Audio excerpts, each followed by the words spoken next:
Hello, everyone, and welcome to This Week in Hospitality Marketing live show number 232. I am one of your, hopefully, mini hosts today, Lauren Gray with Hospitality Digital Marketing.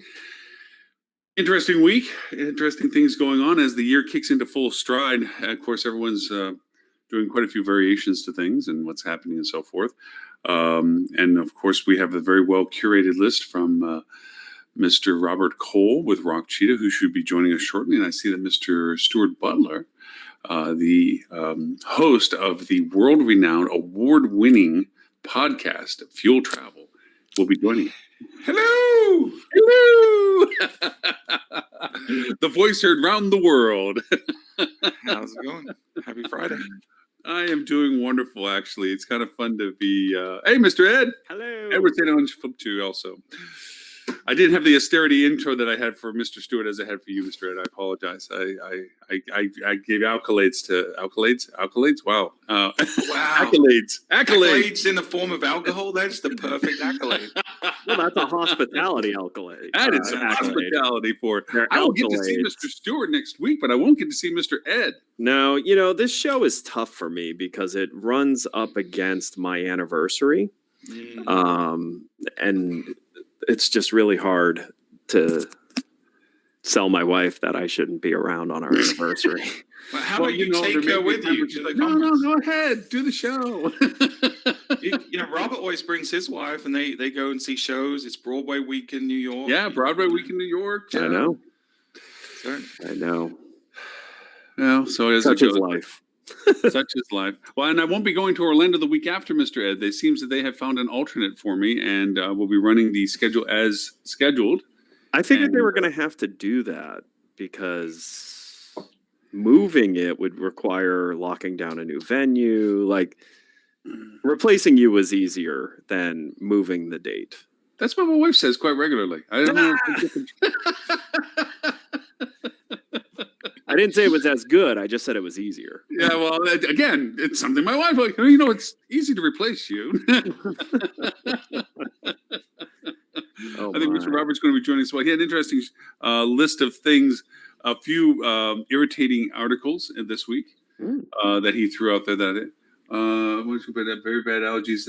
Darlene saying hi. I really wanted to join you on screen today, but very bad allergies this AM.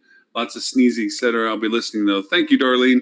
We do miss you being on the show. We had quite an attrition list this week. We Tim went is from the on Brady CIA Bunch stuff. to the core group, it seems. Yeah, Mr. Robert. Hello, gee. sir. Interesting back venue. Wow, Robert, where are you? Yeah. Oh, no audio. Muted. can't hear you, buddy. Can't hear you. No. Evidently, he's using technology as old as the curtains behind him. Not as old as the man in front of them. Wow.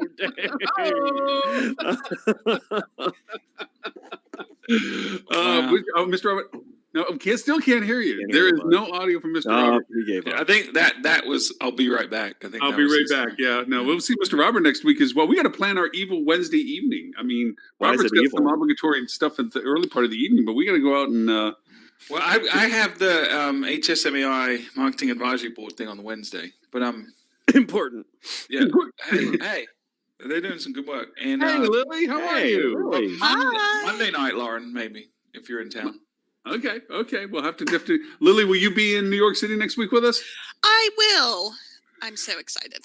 Excellent. Well, we'll have to. We're making evil, decadent plans for the city. One of these evenings, whether it be Monday or a late Wednesday. I'm sure Stuart, by the time he rolls out of the marketing soiree, I'm will gonna be get primed hammered. and ready to go. Yeah, totally. Yeah.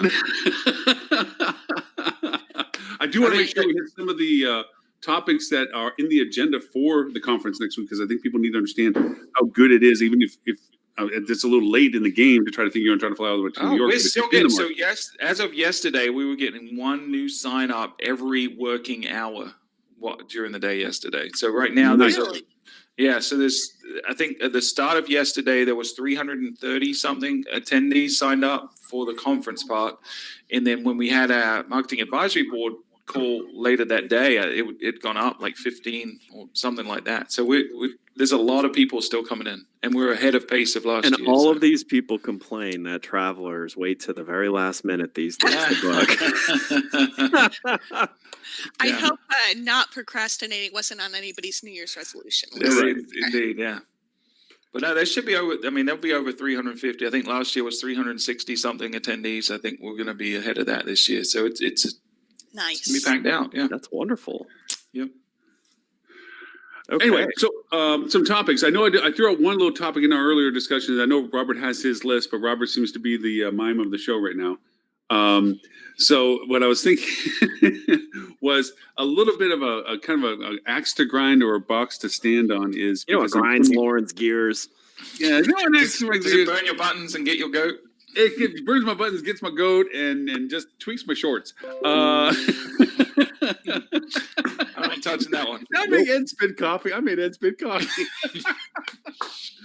But I think Lily could also appreciate this to a certain degree. Is this you get a client and it's like, great, let's get things rolling. So now we need to get accesses to your stuff. Oh Okay, yeah. we're going to be doing all this stuff. Where's your accesses? I don't know. But who has access? I don't know. What are you on? I don't know. it's one of these. Okay, so and then what we end up finding out about is we almost do this audit process where, okay, we finally get access to, say, Google Analytics or Omniture or whatever it is that they're using as a measuring platform. And there is so many zombies on that account. Yep. People that are no longer with them, have never been with them, or were just added in because they were told that they needed to be. And you're sitting there going, okay, so we have GDPR floating out there. We have CCPA now floating out there. And not to mention just good business practice. Let's just go past that one. And you got all these people that can literally scrape and pull and see and do Yep. and control stuff. I Yep. mean, this goes into Facebook accounts. This goes into your other social platforms. It goes into even your website accesses and so forth. This- and on. This is why you need someone designated in your organization to be responsible for data protection. This is why GDPR has the requirement that you have, if you're a certain size, that you have to have a chief data officer or someone responsible for it. Because if it's not one person's responsibility, it's no one's responsibility. You have to keep track of that stuff, and you have to audit it every single year at a minimum, because it's out of control. Yeah, it is. And so many times it gets changed or people change, whether it be internal or external accesses, Yeah. but nobody's being reported to that says, hey, we got to go in and make sure that all that gets cleaned up. HR does it for, the Right. obvious reasons internally, and that's where I have a kind of a question. Should HR be involved in something like this? I don't think it's necessarily an HR role. I think it doesn't really matter where that person sits or lives, as long as there's an understanding that they have the authority to make the decisions related to it. Because it's not just who has access, it's how you provide access to, because the other mistake a lot of people make is like they'll register domain names as an example. And it will be an individual's personal email address that's registered, or someone that no longer is with the company's email address, and that email doesn't exist and they have to recreate it. So right. be smart about it. Like have an email address that's like accounts@yourdomain.com or something like that, and sign up for things using that, and then have different passwords for every one of those things, and then change it, or use a password generating tool in something that keeps it safe, so they never actually see their passwords. They can just get authority, and then you can take it away from them wherever you want. So I should want be to more chime in sophisticated on about Lauren's ask. So as someone who went through the immense pain of taking a technology through PCI Yeah. certification, which actually goes beyond your technology and goes into your operational practices with process things and such stuff, as this.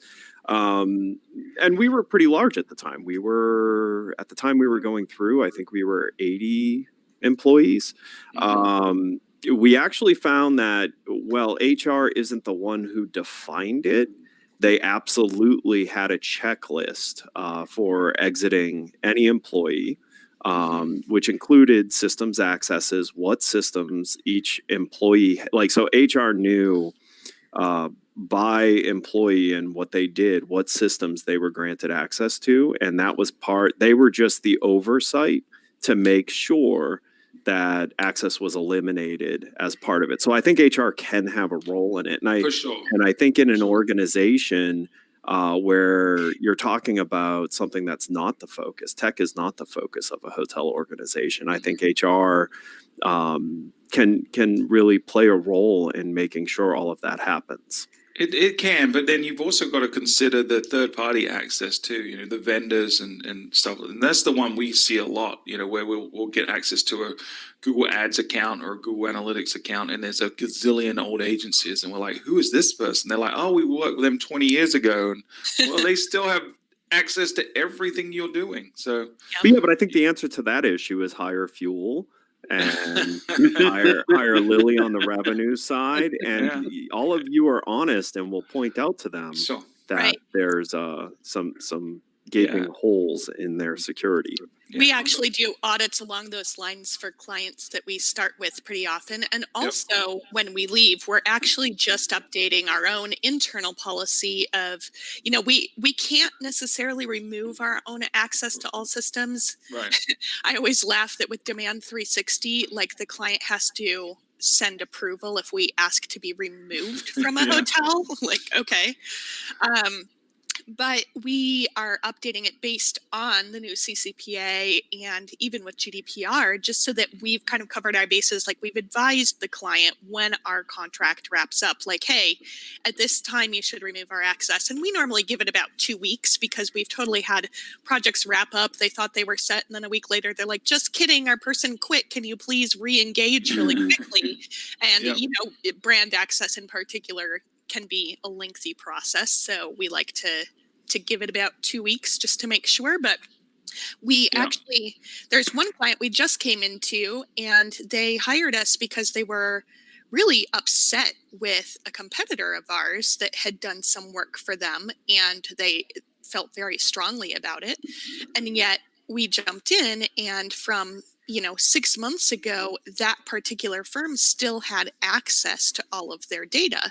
And like, especially if you leave on bad terms, you should probably get that going right away. Yeah, I can tell you that, and this goes to Stuart's mantra of attribution theft is real. There's a lot of By the these. way, I'm the one who started that. I like Stuart just repeats it. All right, Stuart, do you want to give credit to Ed or do you want to keep the credit? I don't know. I just say it in an English accent, so it sounds Okay, you made it cool. Okay, Ed, you started it, but Stuart, you made it cool. I will give full credit to Ed for that. So you get all these companies out there that they're wanting to plug into your direct channel for temporary or trial period stuff, and then they stay. Okay, maybe you were smart enough to get rid of them. Okay, but their GTM shells, their script codes, their UAs, all that's mainly the script codes. Okay, sit and they're still chugging data out of your site. And we've had this discussion on earlier shows. If you just take their script code verbatim and drop it in, they're pulling everything.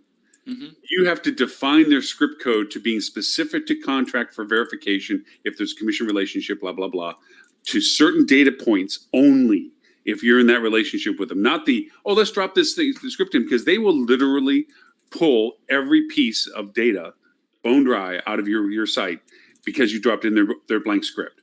And then if having written, like I said, you separate from them and so forth, and you forget to take it out. We find this all the time. We go in and go. By the way, I do want to say that's bad if your agreement with them doesn't define the data handling. Okay, because I mean, really. Well, if it doesn't, then you're not GDPR compliant because you have to have that document. That's right. You probably have your OTA contracts open-ended anyway. So data processor, you need to have an agreement that locks down what they have access to. Well, and how data is handled, and what happens to the data after the engagement's over. That should be in every agreement on what the process is, because if it's not, that's where you're actually really leaving yourself open. Because if you leave a script like that on your site and your agreement with that partner, ex-partner, didn't have any terms on after engagement data handling, they actually can do whatever they want with that data then, because you've given them permission. At that point.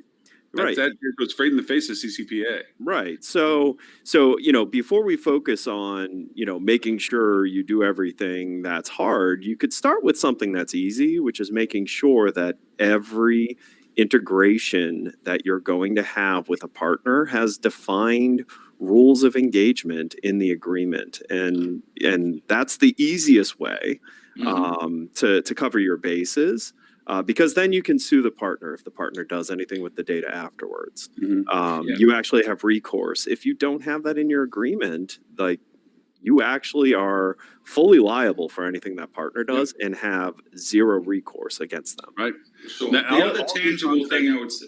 Go ahead. I'm sorry. Go. I was going to say the other tangible thing you should be doing, as just a simple exercise, is just start a document, like a spreadsheet, that just documents out every system that people have access to and who has access to it. But not their usernames and Don't passwords. put in the username and passwords. That would be foolish. But just have a checklist with contact information for the people so that you can reach out to them and whatnot. So just documenting it is a start. Understanding it, like Lily said, doing an audit on a frequent basis is probably a good idea. But it's every system. It's your analytics. It's your any kind of third party ad console. It's your CMS. That's one that kills me all the time, when they've given people access to their content management system and then wondering why things are changing on their website. We had a situation where we were updating a website that we inherited from another agency, and they never took the other agency down, and we started noticing that things were changing, things were getting overwritten. We'd fix something and then it would revert back. And we found out the old agency still had access and was still making changes, even though they weren't being asked to. So it can happen. So just go through every system you have and just document, do a sanity check. I think that's the important thing. Well, and this is Right. the other important thing. This actually parallels a conversation I was having with a partner of ours. They're a pretty good sized hotel group that's making the move to a non-hotel core technology, which I was very excited for them for. However, what I quickly heard in their plan was they were going to farm out how this technology was going to be used by them to their very close partners to figure out for each of their silos, and not a single person that works for the company overseeing how all of that is orchestrated. And I strongly recommended to them that if they were going to make this very large investment, which was a very smart investment, to take control of their data layer and to take control of quite a few things that hotels struggle with, that they needed to hire someone who would be the oversight and the ultimate decider on what's done with this. Because and I explained to them that if you don't do that, you're just going to end up with a bunch of silos, which is what you're trying to get rid of. Even though their partners are all great, I really like all of their partners. We're one of them, obviously. I was explaining to this person, like, this is a full-time job now. Like, if you're going to make this commitment, this is a new full-time job for someone. And it should be someone who's not just a really amazing project manager. There's going to be someone who's going to need to make hard decisions. Lily, you were going to say? Yeah, I think just, across the board, it's really important to be on top of all of these integrations too. Like, for example, in our agreements, oh, hi, Robert. In our agreements with our customers, it Now I specifically can't hear says- anything. We can hear you. Oh, we can hear you. We can hear you. Can you hear me? Yeah. Yeah, we can hear you. Okay.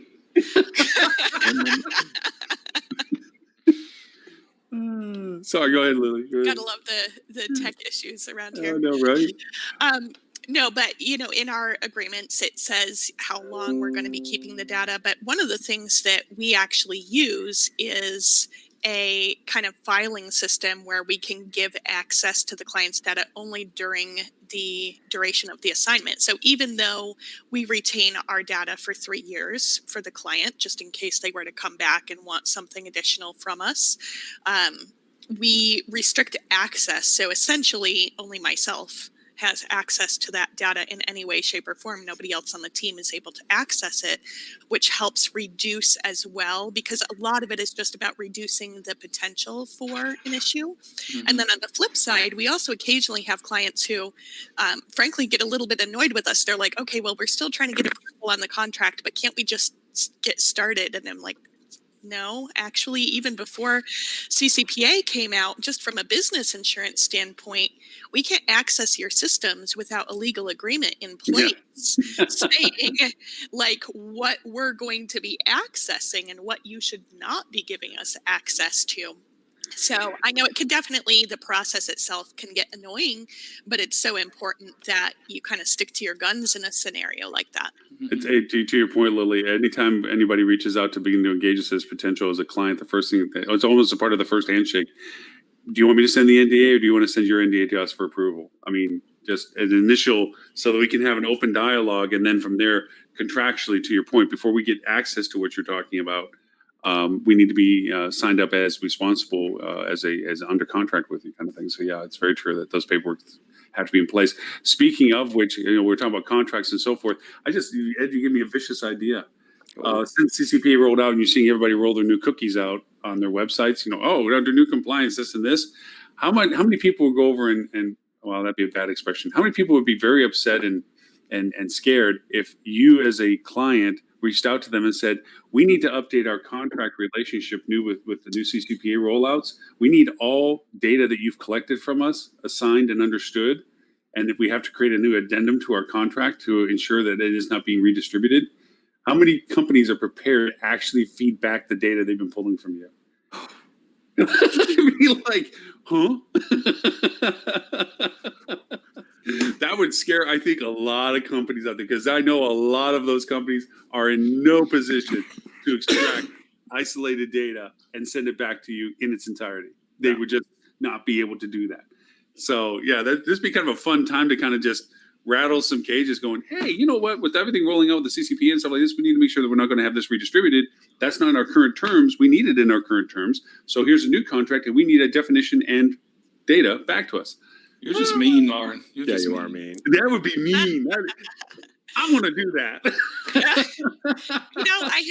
I'm proud to say that I'm pretty sure we could do that pretty easily on our end, which is, good. Lily, because it sounds like you and I are doing the same thing. We silo our clients' data and we lock it in encrypt, and it's there. So if anybody, I'm fairly certain any of the good vendors in this industry could easily do that.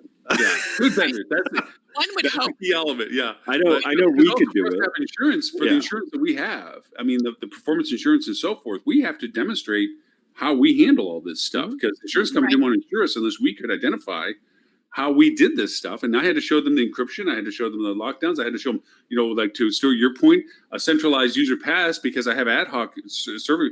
They don't see the information. They only have access when I give it to them to be able to log into those accounts. They don't see how to log into those accounts. That's all dotted out. So there's no, and that gets turned on a need to use basis, and it doesn't get left open.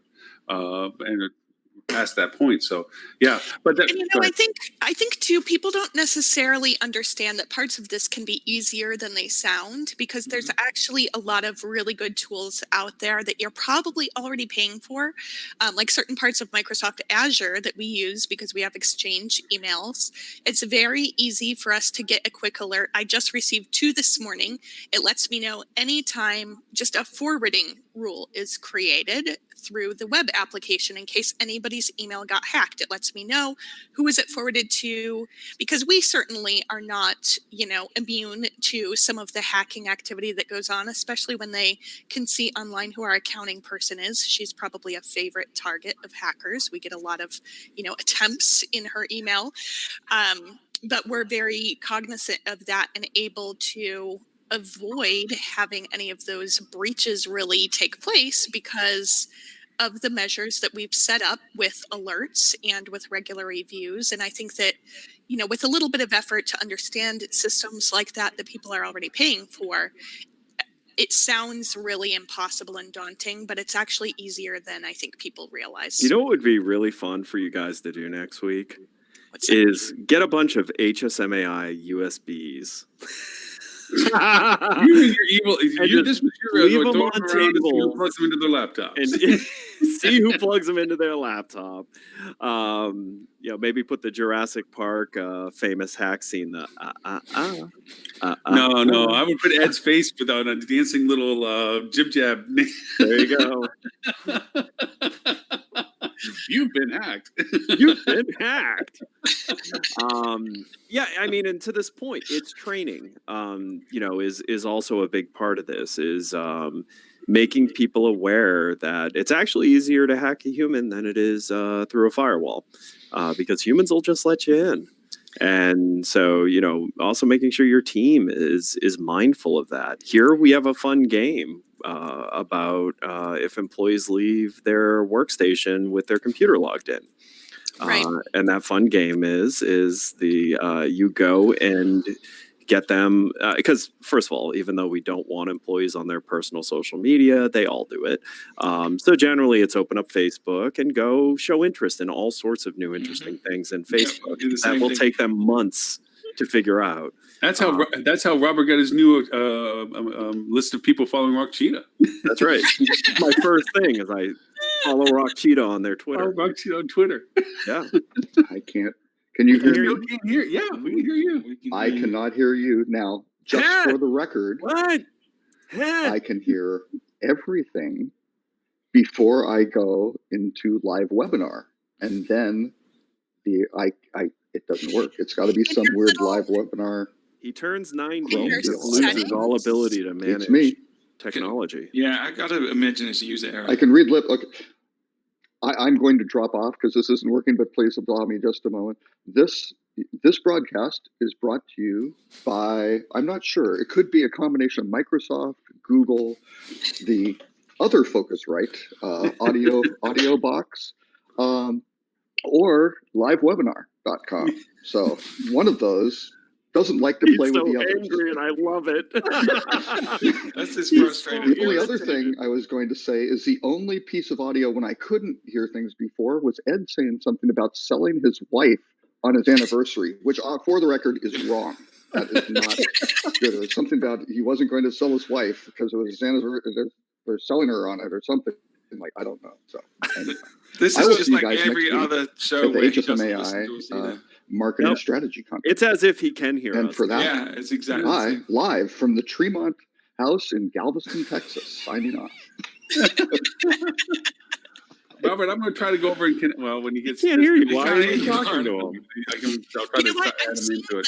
in the settings, it only allows us to choose our microphone, not our listening Yeah. device. And it looks like he's on two different ones. So Yeah. I wonder if that's the problem. It might be. It might be. Yeah. And this is why you notice, like, those of us who just want a simple plug and play are just wearing wired headsets. Yeah. It's not fancy.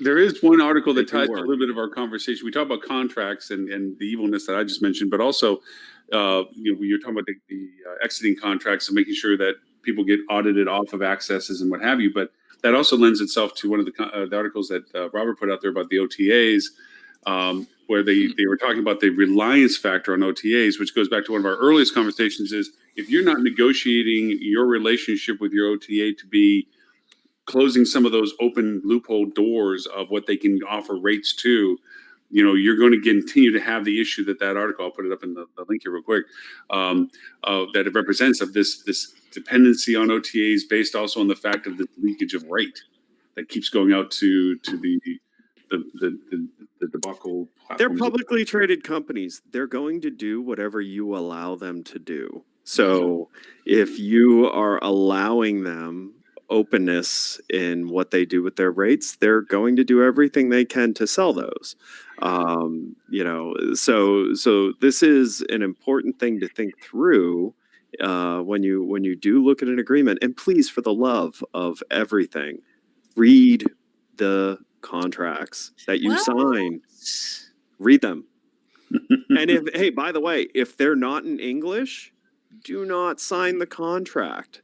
There is no reason for contracts to be hard to understand. They should be written in English, no heavy legalese. You should be able to go through it and just ask yourself, what does this mean? And if you don't know what it means, then you go back to that person and say, you need to explain what you're doing here. And quite honestly, if it's a high impact contract that touches either very sensitive areas or is a very big revenue line item, have a lawyer review it. Sage advice, sir. Yes, it is very sage advice. There was that was his headline to it and so forth. I mean, there's a lot of what comes around goes around, or just sit. But my favorite sayings is, if you sit by the river long enough, the body of your enemy will float by. There's so many things that I've never heard happen. that saying before. That's awesome. No, you never heard that? Oh, that's Because you didn't spend enough time living in Texas. That's a Texas saying.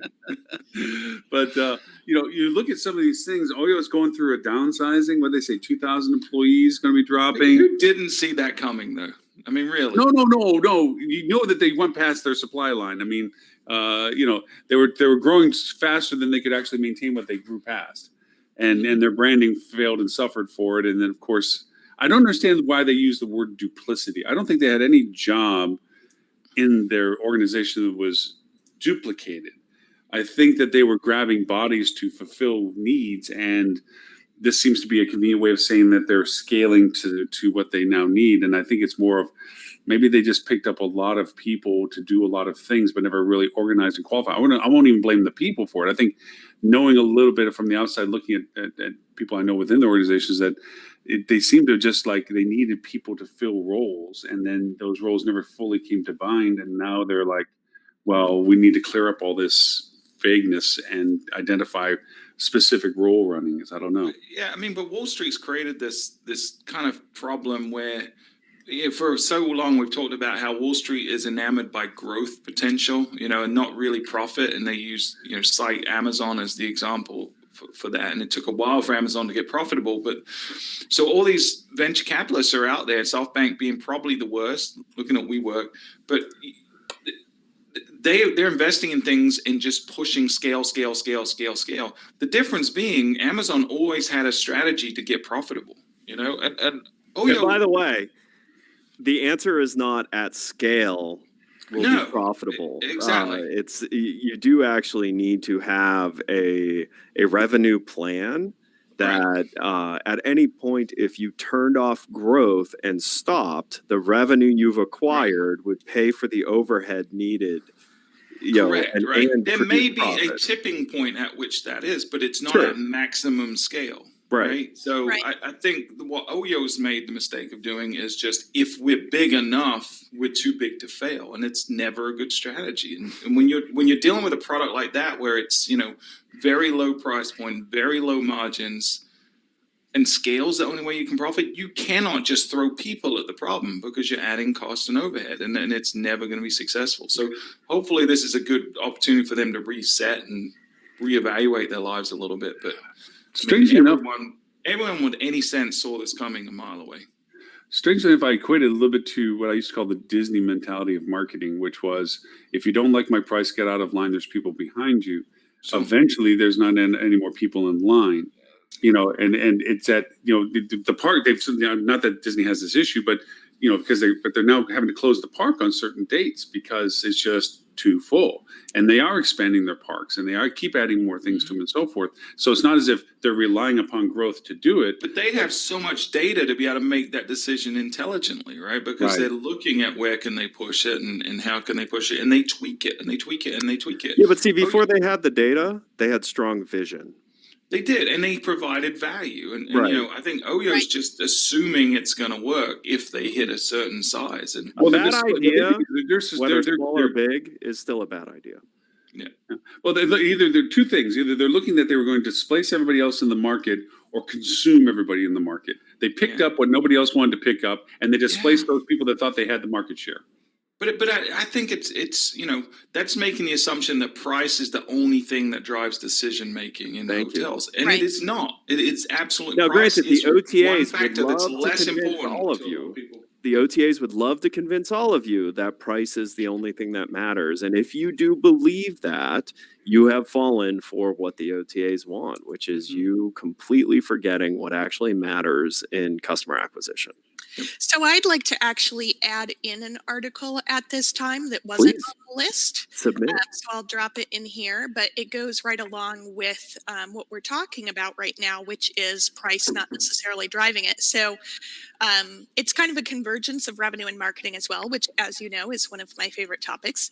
So Alaska Airlines recently ran a sale on flights to Hawaii that they were struggling to fill with discounts based on wave height in Hawaii.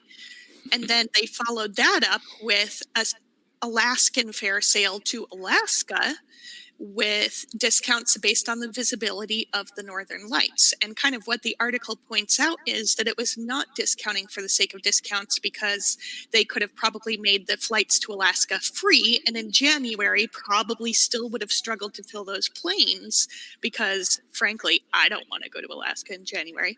But by tying it to something that's unique to that location, it gives them a reason. The northern lights are more visible in January in Alaska. And so it gave people a reason to plan a trip that they might not have otherwise been doing.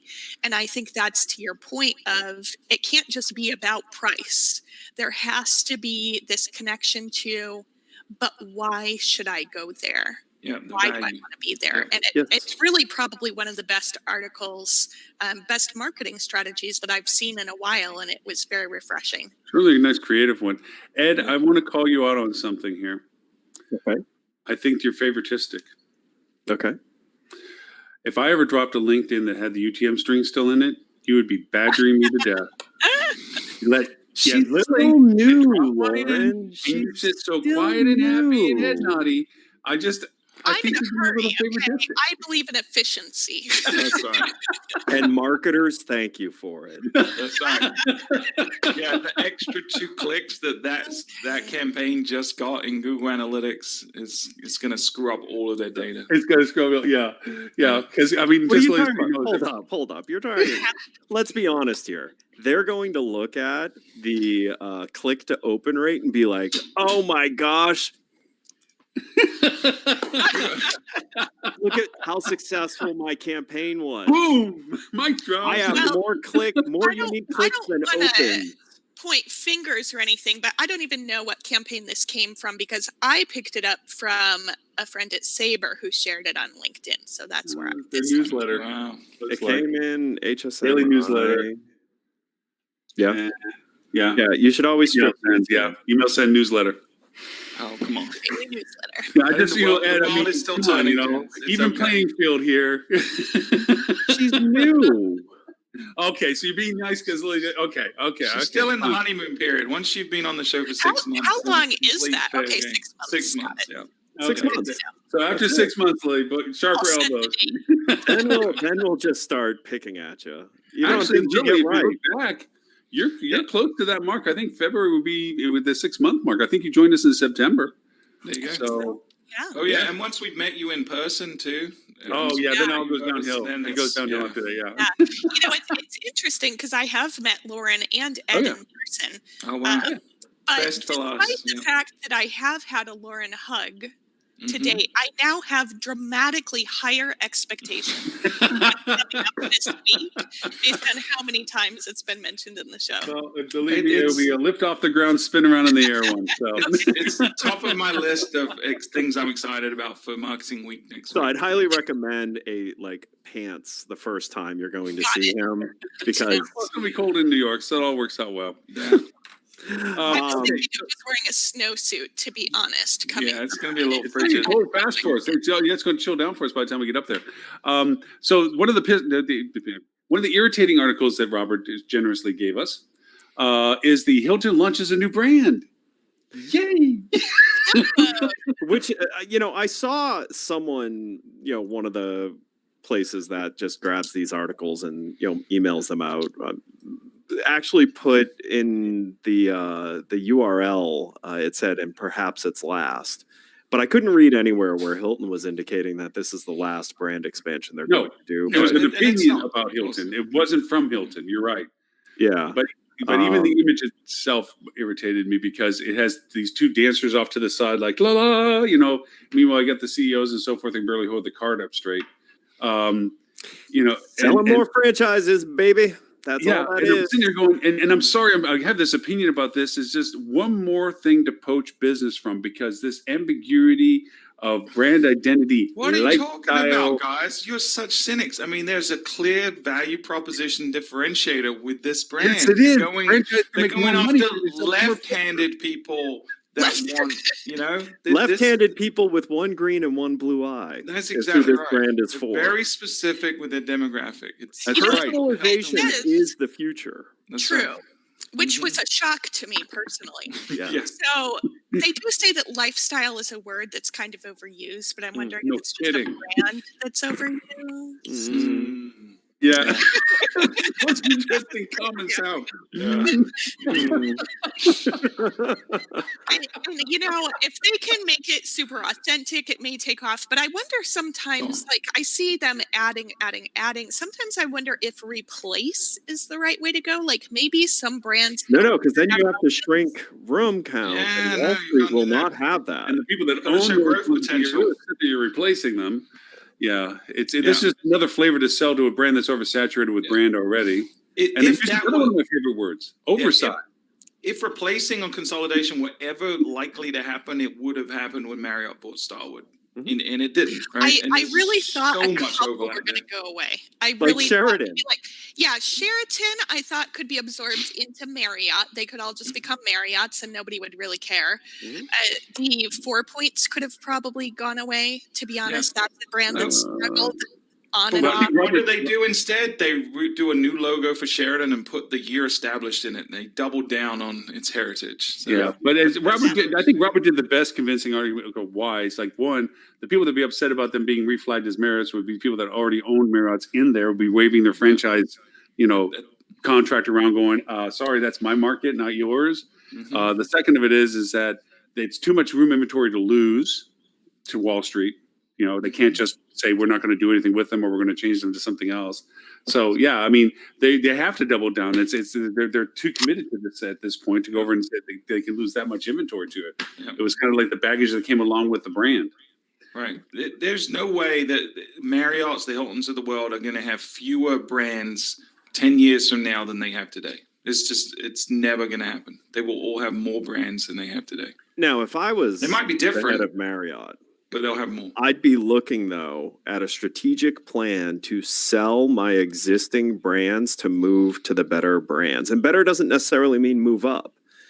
So if you've got some really great location courtyards, for example, that are like just in fantastic locations, and you want to differentiate them and maybe, try and move to a different brand, I would look at a Loft for some of them that are, Yeah. because I think a Loft If is there's much- not already an Aloft in that city, right? which there isn't. A Loft is not a big brand. Right. So, So I think there needs to be some thoughtfulness in mobility. Like, how do I take a 4 Points owner and maybe convince them to change to an Aloft on their next remodel cycle?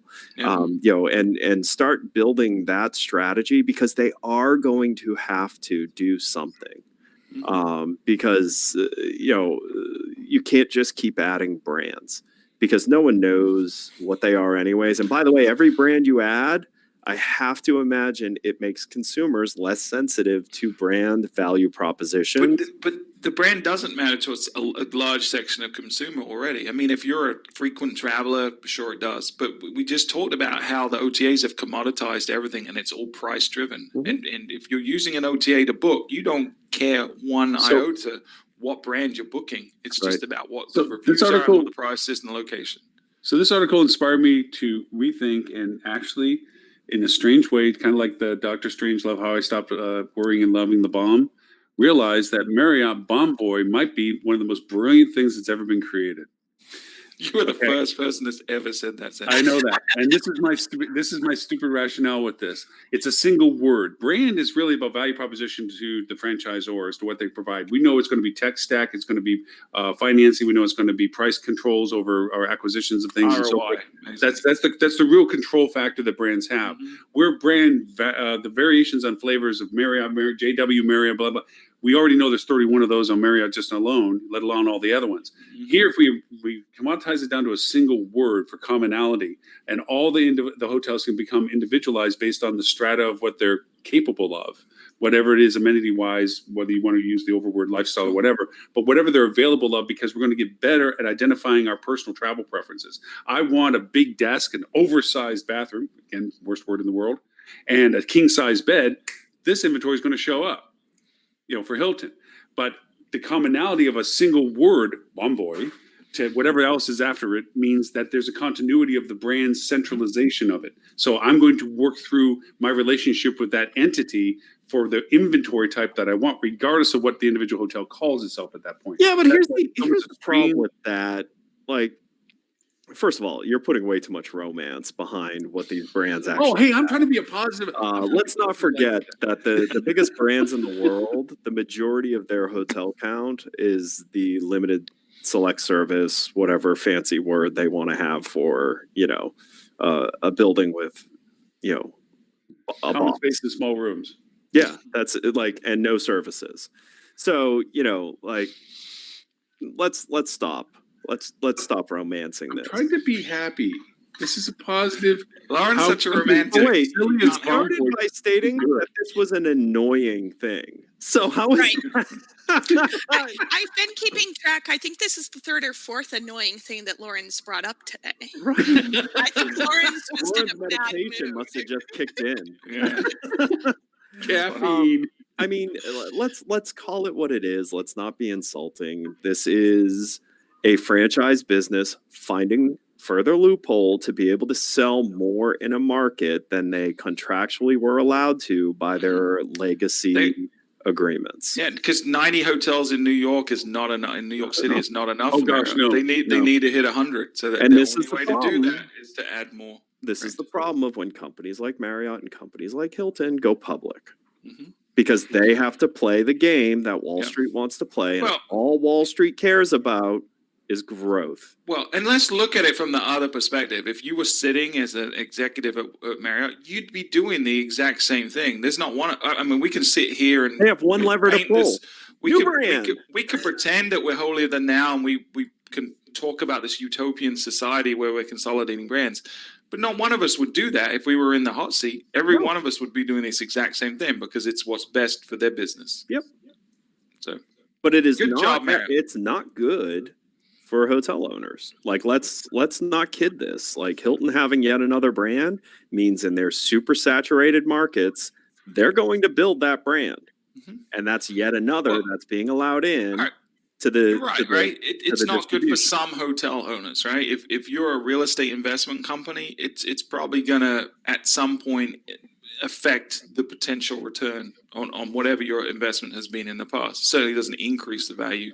Mhm. But if you're in the hospitality business, this doesn't really affect you that much because No. your success is not going to be dependent on how many brands and flags are around you. It's going to be what kind of experience your guest gets when they come and stay with your hotel, Right. and how good a job you're doing at marketing to new guests. And this doesn't matter. So Yeah. none of my clients care that there's another Hilton brand, not one of them, because they're doing a You know- good job being hospitable to their guests. Looking at the photos included in the article, my theory is that they are specifically targeting the success of the graduate hotels. Mm-hmm. I would say, yeah. I think that's the chain that Tempo is inspired by Mhm. and intending to compete with. Yet they somehow have boiled out all originality from it. I mean, because even graduate hotels, each one is different because it's Right. heavily themed Yeah. to the school of the town it's in. And so you can't have that. Not at scale, Hilton says. They wanted to have the air of that type of vibe without any of the work or thoughtfulness that goes into it. Well, I have to say, though, I was literally just giving a presentation this week, and we talked a little bit about travel personas. And basically, I have 5 different travel personas, depending on the purpose Wait, of my you travel. personally? I personally have 5 different travel personas because if I am going somewhere to meet up with my family, I'm probably an Airbnb guest. We want a shared meeting area. We want the kitchen to keep costs down, but we all want our own private bedrooms. If I'm traveling on business, I'm more likely to stay at a branded hotel, or at least a hotel that's kind of established, because I want to know that I can get to my meetings on time and things are going to happen in a very expected sort of a way. So there's obviously more behind that, but it doesn't really matter what my personal ones are. The point is that Hilton may be tapping into a specific travel persona who maybe doesn't care about creativity, or they see all of that as fluff. There's certainly the traveler out there who wants the authentic experience. Hampton Inn. Right. Yeah. I mean, But- that's a huge so- money maker. So do you think they're tapping into a travel persona or a franchisee persona where, Both. like you said, the graduate is someone that they cover, like that's a brand that they cover, and there's certain Right. types of people are opening that kind of a property. Well, how do we get them? Well, we create a product that looks similar to them. I think there's Yeah, more it thought is put on affordable that to than there is the actual consumer. Yeah. Yeah. I Remember, agree with that too. Hilton only has travelers to the extent that they have to be able to sell more franchise. Right? Right. Their primary way they make money is in their franchise model. Sure. So their primary focus is getting more franchises sold, and that is who they are psychologically That's their spending customer. their efforts on. Their Sure. customer is not the traveler. The traveler is a product offering to them, and Right. they have as many of them as they need to have to be able to sell more franchises. So we've beaten up on the brands. Can we beat up on the OTAs some more? And by the way, Yeah. if I was going to invest in a REIT, I would prefer a REIT that has a branded portfolio. For sure. Because over a Yes, 10 or as an 15 investment, over a branded 10 or portfolio is 15 year smart. period, it will It's a be safer much more bet. stable in growth, and it will perform within a margin of error. So I mean, I only say that because we do tend to sound negative to brands. I really think we only kind of get negative on brands when brands try to present something outside of the reality of what it really Yeah, is. it can come across a little disingenuous. Yeah. But I mean, if I was investing in real estate investment trusts, I'd be Yeah. looking for the ones that have, 1,000 Hampton Inns. Yeah. And I don't think that we're negative towards brands. I think we're just realists in terms of let's call it what it is. Yeah. Let's not Well, we see it from the pretend that it's hotelier's something it's not. perspective. I mean, there's a frustration level. There's a gap point between brand support and hotel need. Mhm. There's this gap between that and the consumer, that there's this lack of communication capability because of the restrictedness of brand and the coordination necessary with brand. If you're from the top looking down, from you said from an investment perspective, it's solid because they're herding cats. They're going in the same direction. You try to go over and go to an independent hotel. You're saying herding with a D, not a T, right? yeah. I just want They're causing harm to cats. Yeah. Herding as in get up, little doggies. All right. But if you talk to independent hotel ownership groups, you're dealing with personalized opinions that can run in any freaking direction, depending upon the flavor of the day and who's saying get the decision making process. And that creates complexity of performance, because if whoever has the ultimate decision process decides that purple's the color, whether you can convince them that it's the best business decision or not, they have the authority to make the buildings purple. And so that makes a very uncertain path of investment from your perspective. From a hotel running group, if you need new air conditioners because the old air conditioners aren't working well, and that's what's causing you not to have a good rate, the owner can make a snap decision and drop in new air conditioners without having to go through 15 flavors of red. So there's a benefit and a loss to those kind of things. If you get hooked up with a good independent ownership group that is focused on guest centric and is dedicated to making that the success proposition, they make way more money than any brand flavor that's having to run along just to make sure the profit margins run a profit margin. Yeah, but they're hard to invest in. They are hard to invest in because those ones don't usually ask for money from anybody else. They're doing good enough on their own. They don't need money. Right. Yeah. So, just a little shameless plug here for anybody who wants to know what their profitability looks like. We are in the process of relaunching our profitability study at ThinkUp Enterprises. So, if you want to know your profitability by channel as compared to other hotels in the market, hit us up. That's right. Your new venture launched out. You got your new site running and everything. Good. Yes. Yeah, We'll have to know about that. I can't say the site's officially running yet, but it's very, very close. I'm hoping it'll be done time for That's the what I've been saying about my website for a whole month now. But like, almost. It's the funny thing about wait, website a projects month? is For a month you've been saying that, Lauren? So, Since Okay. I've known you. Past month, I've been saying it more than the other months. that last 5% of any website project takes 95% of the time. Oh of the my project. God, You doesn't notice it that? ever. Yep. I'm going to go move over to Elementor, just so you know, Stuart. I got so tired of the template I was trying to work with. I said, screw it. And I'm jumping everything over to Elementor, which made me restart so much stuff. I get tired of trying to I mean, that's always the smart decision when you're 95% through a project, just to Oh, yeah, just dump it and go to trash my- everything you've worked on and start from That's what you scratch. got to do. And then when you get 95% through that iteration, do the same thing again. Do And the same then, thing again. then you'll Hey, never so be we wanna bash disappointed. up on OTAs since Yeah. we're bashing up on my website development skills. Yeah. So there was a couple of articles that were kind of, to me, were sort of related. One was talking about Google is getting ready to devour the OTAs and how Wall Street's reacting to that. And then the other one was, and this, Froze. I had issues with this article. Wait, My you copy was pretty froze. good. You froze. What was the second one? Hello? Yeah, we can hear you now. The second one was the one that was talked about how to get 50% of your bookings direct, which Oh, yeah. I mean, I disagree with that number. I think you can certainly get a lot more than 50%, but the strategy behind it was, although it's very simple, was pretty sound. And you know, here's the situation we're in right now with Google and the direct. Every time he says Google, he freezes. I think Google's watching. I think so. Is that what's happening? Every time you say Every Google, time you you say Google, freeze. stop. It's 'cause I will talk. All right, I'm going to replace the word Google with something else. McClunky. Okay, so every time I say McClunky, it's going to be Google. So I did a presentation yesterday to the HSMAI advisory board on McClunky in the future. Now, I had originally called it that McClunky is going to destroy us all in 2020. That was the presentation.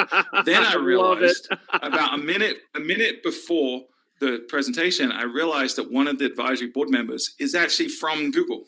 Yep. So McClunky. I changed my tone a little bit and renamed the future of Google or something. Forgot to change the actual title of the document that was at the top. So the first thing I did when I went to screen share and turn it on, Julie Jones said, and I said, this isn't a bash on Google. And Julie said, well, why is it called that Google's going to destroy us? So, faux pas, my bad. So, yeah. But it was a tongue-in-cheek jab. But Google is making dramatic changes that aren't necessarily going to hurt the hotels in the short term. Long term, we need to worry. In the short term, the OTAs are petrified of what's going on. And if you look at how Google is verticalizing, like every search for every industry is getting changed to make it more controlled by Google. You look at restaurants, you look at reviews, you look at weather. In all these people that were established authorities and intermediaries in all of these verticals are getting squeezed out really quickly because Google's going to zero click, or they're trying to link everything to their own stuff. So over 50% of all searches now on McClunky are no zero click searches, meaning that Google answers the question or fulfills the purpose of that. Over 50%. And that's growing the voice. 14%. Good. Right, that's part of why over 14% of all clicks from Google now are going to another Google asset. So Google Maps, Google Images, YouTube, something like that. So they're really squeezing intermediaries out in trying to create the relationship directly with the providers wherever possible, scraping data wherever possible. And Wall Street's really cottoned onto this. If you look at the last 6 months of performance of the stock for for Booking.com, Expedia, and TripAdvisor, it's bad. It's really, really, really bad. But the same thing can't be said if you look at Marriott's and Hilton or Marriott's and Choice and stuff like that. It's not the same. They seem to be doing a lot better. So Wall Street seems to think, and I agree, that what Google's trying to do is, one, prepare for a voice-first world, which is why they. But two, they're also trying to get deeper and deeper into the value chain. And if you look at what they're doing specifically with travel, They got rid of their Trips app. They've now got the /travel page where they've combined flights and packages in hotels into one section. They're now letting hotels book on Google. They're now showing, taxes and fees included. They're doing all this stuff slowly to where they're going to be more and more of a slice of the pie. And I think that's a good thing for hotels, because right now you have situations where a consumer comes to Google, they end up clicking on TripAdvisor ad. So Google just got paid because they paid an ad to Google. TripAdvisor paid Google. Now they go to TripAdvisor, they click on the meta search and go to Expedia. Now TripAdvisor just got their piece. Now they go to Expedia and they book on Expedia. Now Expedia got their piece. So you got all these hands in the cookie jar. We're heading towards a world that, and it won't be that long, where Google is controlling the transaction. So the only person in the cookie jar other than the hotel is Google.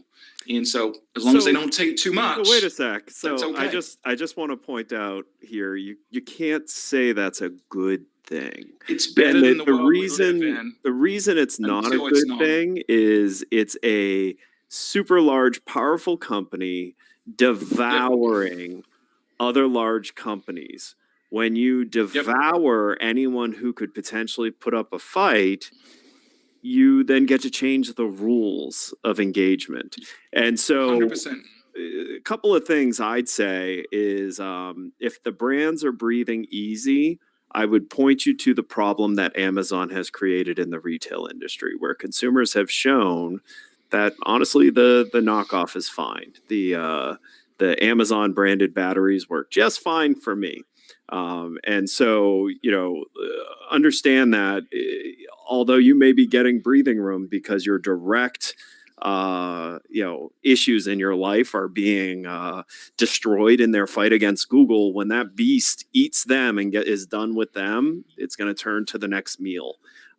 So, and this type of consolidation, this type of feeding the consumer what they think the consumer wants, is destructive to brand. Now, if you're an independent hotelier who does a good job, Google's not ever going to eat you. They're just not going to, because they want you there. You're there. You're going to be where they make a ton of money. Mm-hmm. So the good news for you, you don't have to worry about this. Right. You're an executive my clients, of a brand, of any type of brand. So I'm talking right. destination marketers. I'm talking Hilton, Marriott, Choice. I'm talking any brand that you actually don't own the product. You're just a part of the product. Google's a problem for you. I do not disagree with you in any way, but I do think that to Stuart's point, there is a progression to what we'll get to. Once Google learns how to monetize its exclusivity to us as the commodity, then we're in that problem situation. Up to this point, I'm going through kind of a parabolic of timeline. One of the things that we could never fight with Expedia and Hotels.com and so forth was their networking, their lattice work that gave them their predominance in SERP results, because they were so connected with so many points of contact of content that Google had to rise them up. The TripAdvisors, all of them, beyond even what we are. Even if you were looking for us as an individual hotel, then you were still below all those other people. Now with BERT and what's changed, and with Schema and with Google Zero and everything else, is the depth of data and your ability to identify with your core data is what gives you relevance now, which puts you ahead of them, because their data was a thin shell around everything. It was connected to everything else, but it wasn't down deep. It was about, but it wasn't for. And now the whole strategy is different. To your point, Stuart, my whole SEO strategy is more about getting as many Google Zeros as I can. How many things can I show up for contextually about my content that makes me the relevant answer to those questions? Because voice is up, as you said, to 20%, 14% of everything's going to Google now from Google. We get to ride that river on. It's the Google River. So, Lauren, how many of your clients are brands? I'd say at this point, probably about 50%. Oh, Yours? sorry. Okay. No, Lauren, how many of your clients are brands? I got 3. 3. Okay. So let me ask you a question. Are any of those 3 brands that restrict you from having your own site and create your own content? Of course. Okay. And Yeah. you don't see this as becoming a problem for those specific Oh, hotels? it will in time. Absolutely. Like I said, I'm totally agreeing with you Yeah. because right now Marriott's still going to show for Marriott, Hilton's still going to show for Hilton, and Hilton in XYZ town is still going to show for Hilton XYZ town. Yes, right now they're going to show for themselves. But I over agree time, with they're you going to have to because pay it- more to show up Yeah, in different slots. in different slots. Right. And don't forget, Google's going to also start merchandising and going, I know you've asked Absolutely. for That's when the Marriott problem and starts San creating is that- Jose, but we know That's- you've never been to San Jose before. Here's the San Jose Inn and Suites, which is, the highest recommended by Googlers everywhere. Right. As soon as they can start monetizing whom they say has the most relevance to the search, Right. that's when we're in trouble. Because then at that point, we're all. What do you think they're heading towards? But I do think Right. couple points on this topic. Number one, if they go too far with that, I do think that the consumers are going to push back to some degree and either start looking for different sources of truth or something else if they can see through it. Depends how well they do it, because people want genuine. Like that's why reviews are a thing. That's why TripAdvisor has taken off. They want to know that they're getting unbiased recommendations, unless it's a recommendation that really suits them. Like they know that because they bought, I don't know, high heels, they like Sheraton's or some weird psychological correlation that they managed to make. So I think that's one thing. But then also going back to both Lauren and Ed's points, I think the relevant content searching, excuse me, I think it just kind of gives the independents a level playing field with the Yep. brands, because the brands are going to do okay as the brands to some degree. I mean, when I did my conversion earlier this month from Kimpton to Independent, there was a measurable impact with no change to the hotel name other than dropping the word Kimpton. There was a measurable change in the volume being booked, even with all channels connected. It what was honestly one of the fastest connection turnarounds I've ever seen. I can't blame that all on me. There was a lot of people involved with this, but so I think that with the independents, they need to focus on this more, which is another thing that came up in my presentation this week. It was fun. It was the 7 deadly assessment findings that I spoke about this week. And just engaging in that local content, because people have to have a reason to visit your site. And I guarantee they're not just searching the name of your hotel. And if you just work with, hotels in, we'll use San Diego as an example, the amount of clutter there, even if you have really good placement, unless you're the first one or two or have a price or an offer that really stands out, you're really swimming in a crowded pool. So kind of like a blue ocean strategy move, if you focus on content of local things around you and give them a reason that they want to be there, then you're more likely to compete in that market than just, people who are searching for hotels. Look for people who are searching for the museum. Look Yep. for people who are searching for, the local whatever. Yeah. So Here's- Lauren, question for you. So this is part of what we're doing now and having a lot of success with, because we the same went for a lot of the 0-click opportunities. If we saw one existed and we were ranking in the first page, we figured out how we could get it, and we've gotten a lot of them. But when we analyze the traffic we get from it, because even though you're the answer box, it doesn't mean you don't get traffic from it. Right. We're making sure the answer nudges people towards us, that there's content in there that encourages booking some ways.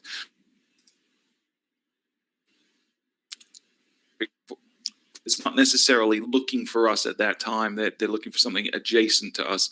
So we're making sure we have separate retargeting campaigns to those Yes. people that are landing on those specific landing pages, which is trying to convince them, to nurture them to booking. That's having a lot of impact. But I think that's how we're looking at this as an opportunity that Google's presented to independent hotels. You're right, Ed. I think it's harder for flags. But for independent hotels, I would, for the short term, lean into this, knowing that in the long term, Ed's right, they're going to own us all at some point. So you've got to be thinking about, how can I diversify my traffic sources? How can I not rely on Google? Happened again with Google. In the Literally, short term, I think it's going to be less it's going to be less in money in the short term than you're paying the OTAs. So That's lean yeah. into it short term, but have a long term strategy. You're right about the retargeting because we quickly found out, yeah, it was traffic, but it doesn't necessarily mean converting traffic. And the last thing we want to do, like anything, even in social, is here's rate and date. You know, it's like, no, Yeah, you no, came for doesn't something. work. Doesn't work that way. So taking those touches and then making, retargeting pixels and then keeping into a well curated workflow incubation conversation is the real value proposition. But I'll tell you exactly the brand's Achilles heel. I mean, honestly, this is as clear to me as day.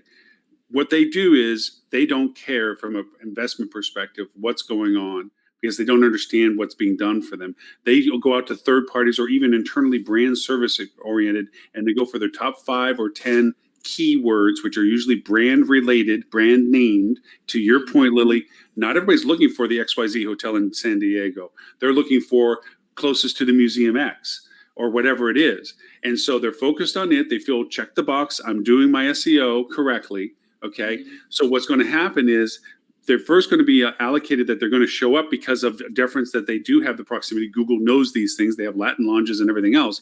But as the field tightens, as you pointed out, and as the competition wanes, okay, and Google can begin to monetize that value proposition of what they can point things towards, then those who have a more robust diversification of content, those that have collectively connected themselves to more than just their identity, but their value proposition, are going to crush the brand's ability to identify itself within market for what it's truly worth, other than the deference it's given because they didn't expand their content strategy. It is truly their Achilles heel. And I think it's going to crack open, the same type of effect that Amazon had on retail. I was talking to Stuart about this just recently. Who do you think was worse for retail, Amazon or Walmart? Was the Walmart. question I was putting in front of them. And it's exactly it. Walmart, because Walmart kills small business.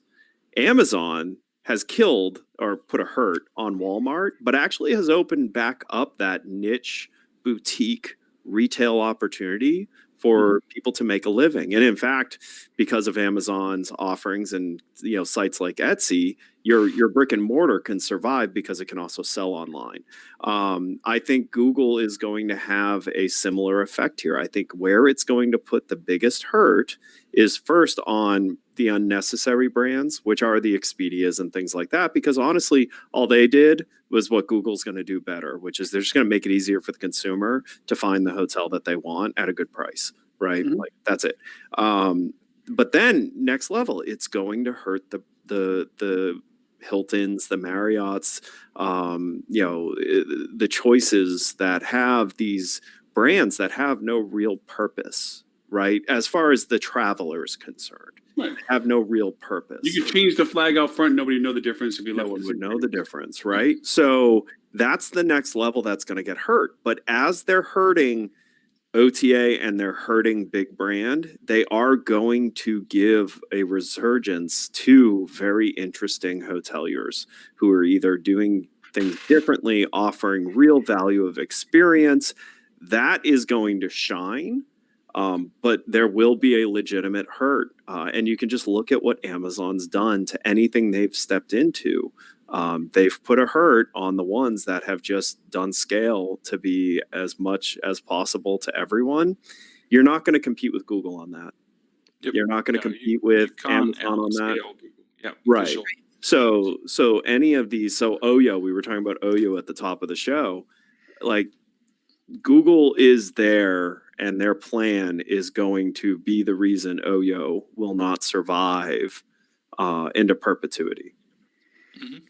But I mean, going to that whole analogy of the Amazon versus the Walmart things and so forth, and it supports what Stuart's saying is like, unfortunately, us as independent hotel people, if you're running an independent hotel or just even a hotel operator in any scale, even in the brands of it, you have to follow the winds of tide. It kind of goes back to when I used to run a hotel. When the management company came in, we raised the management flag. As soon as they left, the brand people came in, we raised the brand flag. It was just, you had to kind of be loyal to the army that's walking through the door.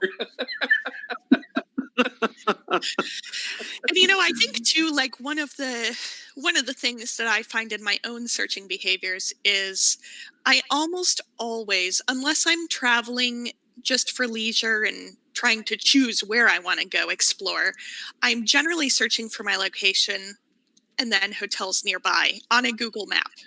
Now, Mhm. I go directly to the hotel site to book unless, frankly, I use MetaSearch and I find a cheaper rate elsewhere on Google, then I'm going to go book the cheaper rate because I'm not stupid as a consumer.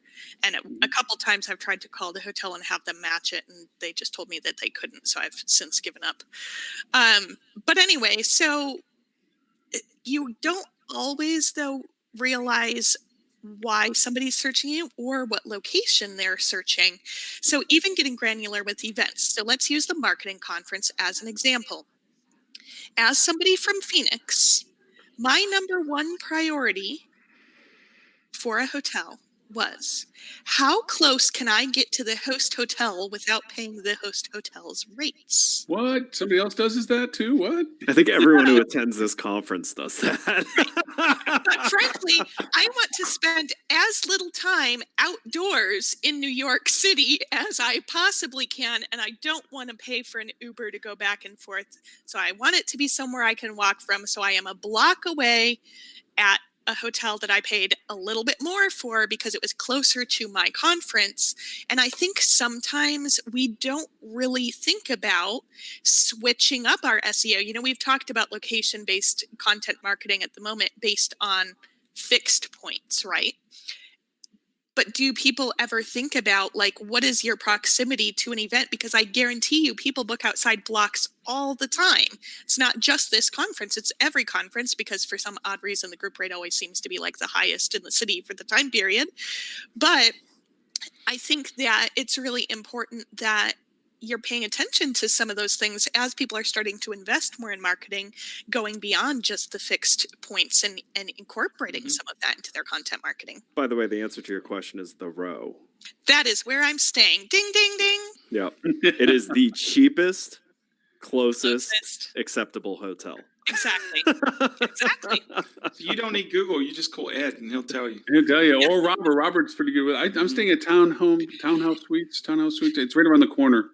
Yeah, I got 92 a night, so it So, wasn't bad. I got yeah. 6. So I mean, and you're talking about niche opportunities, and that is absolutely a niche opportunity. And I even wonder. I mean, granted, this is a hospitality event, so there's a high likelihood that those hotels understand why they're busy.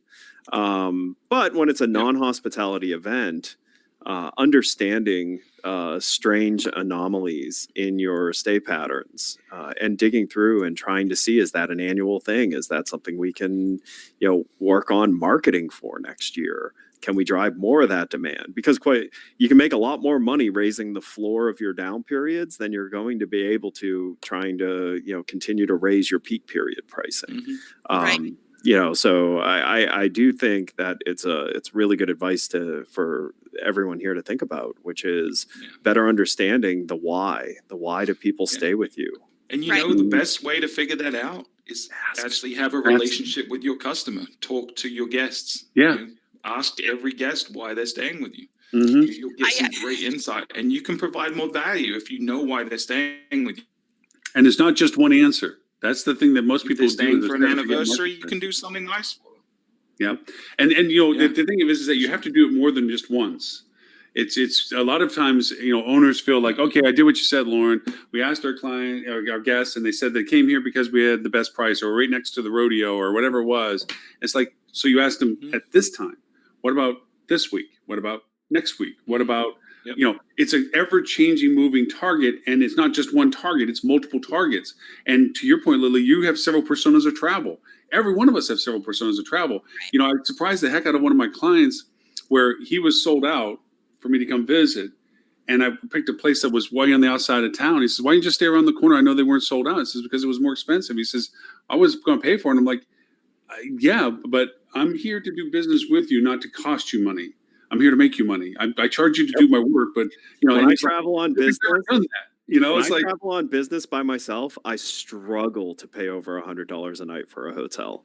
just like can't we're all going on our own dime up to Yeah, New York. if I have my wife and kids with me, I rarely am under $400 a night. I rarely. It just never Right. seems to, and I don't have a problem with it. Yeah, if I answered one survey and said, "Why did I travel?" I was traveling for business. What would be your rate resistance? Oh, $100. That would be your answer. Yet, if he caught you when you're traveling with your family, well, I'm traveling with family. What's your rate resistance? $400. And you would take that as Bible and go, oh, from now on, we're only going to do $400 rates for that. And it's like you're missing the point. The point is that there's a variety of reasons. To us, our proximity to the marquee for the conference is the reason why we're looking at hotels in that radiant. Right. You know, if I was just looking that I had to be in New York, but it had to be somewhere else, if I couldn't be close enough for rate, I'd go wherever I had to go. If it was my own dime or client dime or whatever, to go over and stay just to be in the market, to ride the train, to get to whatever I had to get to, so that moving target thing is a whole part of the market strategy, because that goes into the Google zero click stuff. If I walked to the Javits Center, yet I was over by Koreatown last time I was in New York. That's a 7 or 8 block walk. Wow. But to me, it was more fun to go over and walk to, do that. It was cheap. It was, it was good enough to be there. So those are the things that are always something that has to change when we do the marketing aspect. Speaking of OTAs, since we're wanting to bash them a little bit, Hipmunk, Meta died. I'm sorry. There is one thing, and it's probably the wrong focus, honestly, but one thing stood out to me about this article, which was the photo of the founders. If this were a political article, these guys there'd be a picture of them going, like it's always like this distressed look that they caught like candidly at some time. These guys look super happy to be turned down to rebuy their own company. I'm sorry, but Chad and Todd seem really happy, right? I mean, that's got to be a Chad and a Todd. That's, By the way, I have to make the comment that my wife always says when we see these people like this, what are they, 12? They look so young. I mean, I don't know if it's an old picture, but my God. Can we go back to Darlene's question really quickly? Because I think this is a great question. Darlene's asking how we target market based on persona. So I think persona and trip type, to your point, Darlene, are very interrelated, in my opinion. Your persona and your trip type are going to be sort of similar. There was a company called Ensight that kind of started down this road, and I was hoping they were going to do a little bit more with it than they actually did. But you've got essentially your business traveler, your family traveler, your romantic traveler. So a lot of it is related to the type of trip and whether or not they want to spend more on a leisure trip like Ed or me, for example, or if they just want something really basic. If I need to get to the airport early in the morning, my trip persona is, what is the cheapest hotel that I can book that has an airport shuttle, because I'm going to be there for like 10 hours. So it's really important to look at the demographics you already have in your hotel and start to understand those by trip persona. What are you attracting right now? And is that your intention? How does that align with the channels that you want to book? Are they the most profitable persona that you can attract to your hotel? And what is your hotel suited for that you're not already marketing to? I'm going to steal something from Ed. The time element is a key component to the process. It is actually probably the first step through process to determine intent of travel. That I can probably say, if you were to pick one out of any hat, if you had to pick one out of a box, I would want to pick the time selection first, because that truly would give me the original starting point, stick in the sand as to the potential intent of travel, based on business cycle, based on event of activities, based on even the duration of interest, and the window of booking. That creates the urgency factor, it creates the interest factor, it creates a starting point. From there, I would go into then filtering, knowing what I know is going on during that time of interest and lead time to interest, as to what it is persona-wise, demographically, going to your categories of soft adventure, culinary adventure, off the beaten path, cultural adventure, family adventure. All those turn into categorizations of potential interest based on the time selection and lead time. Nobody plans a family vacation a week out unless it's an impromptu. It's very rare. It's an exception, not the average. So I'd go for the average. If it's short duration, and to your point, and I'm a proximity to a travel space of an airport or a train station, I know that's an influencing factor. I'd have that as a component of my content. Those are the things that modify the campaign structures associated with targeting those same people. Knowing that there's conference activity, especially in smaller markets where that conference impact is high. New York, there's always something going on. Defining it by conference isn't really the thing. Being sensitive to what conferences are going on, yes, because that's interest categorization at that point. But San Antonio, new client, by the way, guys, I got a place for us to stay when we go there. That is, those conferences have peaker impacts because they're not as consistent nor as dense. So Right. If you're the row, you should have a steady burn marketing effort targeting anything that's going on at the Marriott Marquis. Yeah, hotels near Marriott Marquis. the Hilton as well. Not that they have the same banquet space. And if you know that there's a conference like this where you're likely to see a peak in overflow, they could have been $10 higher and still gotten my booking because they were too far below the competition. Yeah, they were $280 cheaper than the Marriott Marquis, and probably a solid $100 cheaper than any other hotel in the area. Yeah, there's a certain price difference. They're too far low. I I'm agree. willing to walk 2 blocks in snow. There's a certain price difference, but they could have been $5 higher than a hotel 2 blocks away, and I still would have booked them because it's less walking in the snow. Part of the problem the row has is that's actually an incredibly large hotel. It is. Without the facilities to have that many rooms, that's part of the thing that affects them. Including their But elevators, they're yeah. getting more demand. Yeah. But Yeah, and the it's row elevators are not complicated enough too, of a because floor. they're a block from the Marquee, but they might be 2 blocks from this other event and 3 blocks from this other event. So there's Right. different demand generators that are going to Absolutely, that. absolutely true. We're kind of isolating the single right. point. Yeah, there, so- and the Marriott Marquee, the conference has 350 attendees. The agents has maybe 1,000. So there might be a 5,000 person group that's attending something 3 blocks away. So One thing I've never it's understood about the Javits Center or hotels for the Javits Center, just as a bit of a gripe, no hotels. I did it one time with our client that they ran a shuttle bus on their own to the Javits Center for the fashion thing they had going on. And we filled the hotel simply by making sure that we had a shuttle that started at the day and ended the day. We didn't do it back and forth all day. We just said, at this time in the morning, we're driving to the Javits Center, boom. Yeah. And then at this time of the day, we're driving back from Javits Center. Because running those things in New York is no cheap event. Right. And we added that as a part of the room cost for it. And I mean, it's a small hotel. So don't Yeah, get me because wrong. you're saving them a taxi ride, you're saving them an Right. Uber ride. it's So convenience. yeah, Yeah. Yeah, but no, I didn't. Not many other hotels do that. And the amount of breakage you probably had as well as people who Yeah. bought it intending to do And it. never used it. and Yeah. never and they're used used. Yeah. Yeah. But it's just one of those weird things because to your point, Yeah, Javits Center, there's not really a lot of close hotels to the Javits Center, but the Javits Center is constantly being used. Yep. For sure. Yeah. To answer Darlene's question from our perspective, we tend to focus more on behavior than demographics. So like you, Lauren, we always start with the timing. Like what dates are they searching for? What is the length of stay? What is the booking window? So when are they searching for prior to that check-in day? You can infer a lot from that. And then who's traveling? Like how many guests are in that party? You can infer a lot from that. You can usually at least make some good assumptions as to whether that's a family vacation or whether that's a quick in and out business trip, something like that.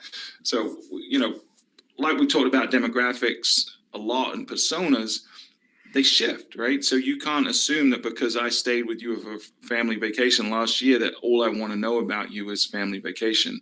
Because prior to that, I may have come on a business trip. So we hyper focus on individual communication based on behavior, not based on demographics. That's how we do it. Mhm. Absolutely. And I think that there's a lot of overlap between the two. It just came up too, even with market segments and channels. First of all, I think market segments need to be redefined because they're intended to be groups of similar behavior bookers. And, bar as a market segment doesn't tell me how the person behaves because they may be booking through all sorts of different channels. And then some are still just channels. You've got your Expedia person and people. But what I usually say Expedia in my same. It's maybe what I usually say in my presentations at Rockets. I said, unless you have a little small blue person showing up at your desk, there's no such thing as Smurf business. Right. So I think that you really have to think about what market do you want to go after? Who is your target market? To your point, don't target everyone. That's just inauthentic and it's just grasping at straws, right? So you should at least have one or two very clearly defined target markets. This is the perfect fit for my hotel. Now, how do those people behave and what's important to them? So if you're trying to target me on a leisure trip, I usually take one big vacation a year.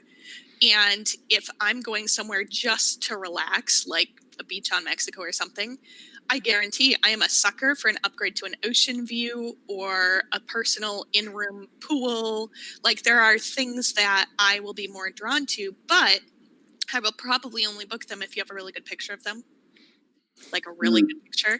And that kind of brings me to one of my soapbox points, which is people are severely underinvested in their photography. I also am 100%.